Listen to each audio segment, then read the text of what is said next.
Shalom saudara-saudara yang dikasihi Tuhan Yesus Kristus, selamat datang kembali di channel Alkitab Menjawab. Pada kesempatan kali ini saya akan menjawab 3 buah pertanyaan. Pertanyaan yang pertama adalah, apa bahasa yang kita pakai di sorga? Apakah bahasa di sorga sama dengan bahasa roh yang kita dengar di bumi? Saudara yang dikasihi Tuhan, Alkitab tidak menyebutkan bahasa apa yang akan kita pakai di sorga nanti.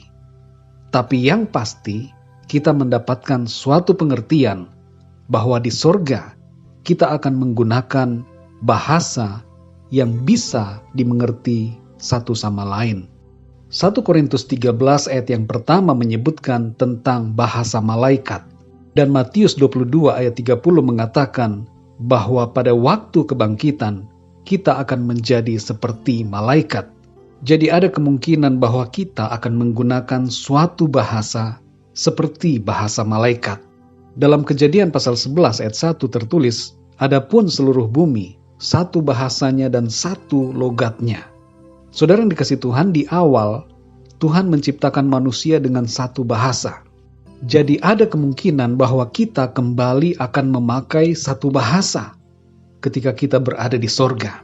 Tapi kemungkinan lainnya adalah kita akan mengerti bahasa apapun yang dipakai, karena kita akan menjadi sempurna saat di sorga nanti.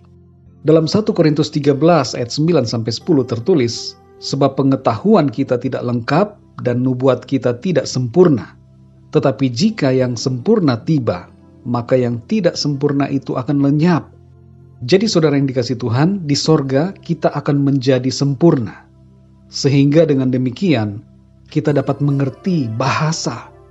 Seperti halnya Tuhan yang mampu mengerti segala bahasa, maka Tuhan dapat memberikan kepada kita kemampuan untuk dapat mengerti bahasa di sorga. Mengenai apakah bahasa di sorga adalah sama dengan bahasa roh yang kita pakai di bumi, jawabannya adalah tidak sama sekali. Bahasa yang dipakai di sorga bukanlah bahasa roh, karena dalam 1 Korintus 13 ayat yang ke-8 dikatakan, bahwa bahasa roh akan berhenti. Pertanyaan yang kedua, apakah saat di sorga kita tidak ingat apa-apa mengenai perbuatan dan kehidupan kita selama di bumi? Jawaban untuk pertanyaan ini adalah kita mengingat. Saat di sorga kita dapat mengingat setiap perbuatan dan kehidupan kita di bumi.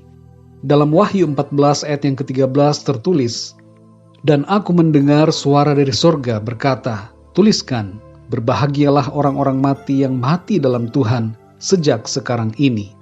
Sungguh kata roh, supaya mereka boleh beristirahat dari jerih lelah mereka, karena segala perbuatan mereka menyertai mereka. Perhatikanlah di sini ada kata segala perbuatan mereka menyertai mereka. Jadi perbuatan-perbuatan kita pasti akan kita ingat.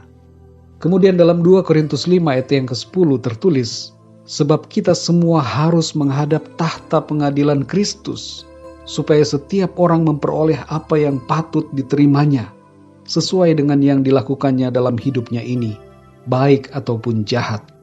Ketika kita berada di depan tahta pengadilan Kristus, setiap perbuatan kita akan kita ingat dengan jelas, saudara. Tuhan akan memampukan kita untuk mengingatnya. Perhatikan juga kisah tentang orang kaya dan Lazarus yang disampaikan oleh Tuhan Yesus dalam Lukas 16 ayat 19-31. Orang kaya yang mati itu ketika sedang berada di alam maut bisa mengingat saudara-saudaranya di bumi. Jadi saudara yang dikasihi Tuhan, saat di sorga kita mengingat apa yang pernah terjadi di bumi saat kita hidup. Pertanyaan yang ketiga, tubuh bagaimanakah yang kita miliki saat masuk ke dalam sorga? Saudara yang dikasihi Tuhan, saat kita mengalami kematian secara jasmani, kita akan masuk ke Firdaus dengan tubuh roh. Dan saat kebangkitan orang mati di akhir zaman, semua orang yang telah mati akan dibangkitkan kembali dengan tubuh kebangkitan atau tubuh kemuliaan untuk masuk ke dalam sorga setelah penghakiman. Kita akan dihakimi dan dibenarkan.